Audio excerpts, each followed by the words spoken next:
आप लोगों को गुरमाला से या इंची टेप से आप लोग 10 इंची ले लेना।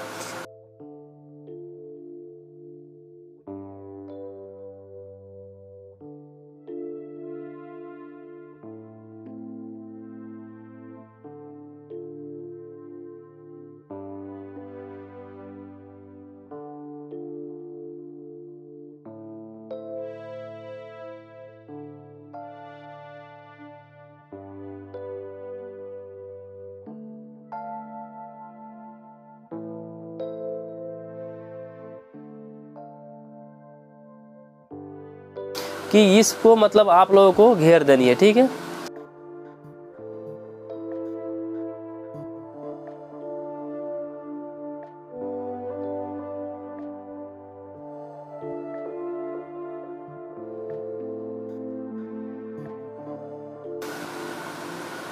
ये 1 इंची पे हम लिए हैं, तो इसका आधा इंची हम लेते हैं।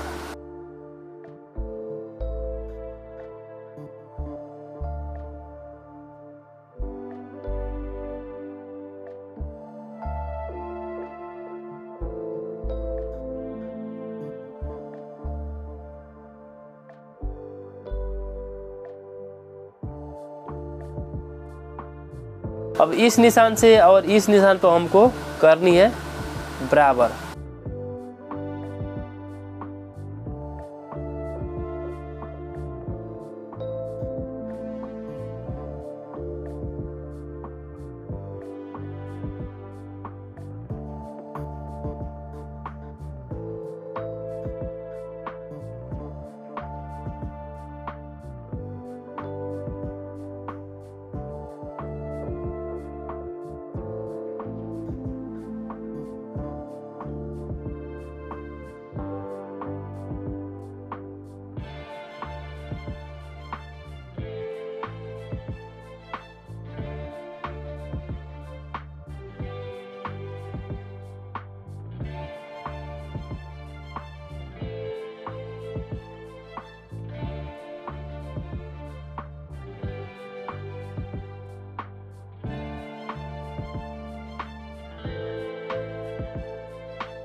ये डिजाइन जो है कुछ इस तरीके से आप लोगों को बनाना है।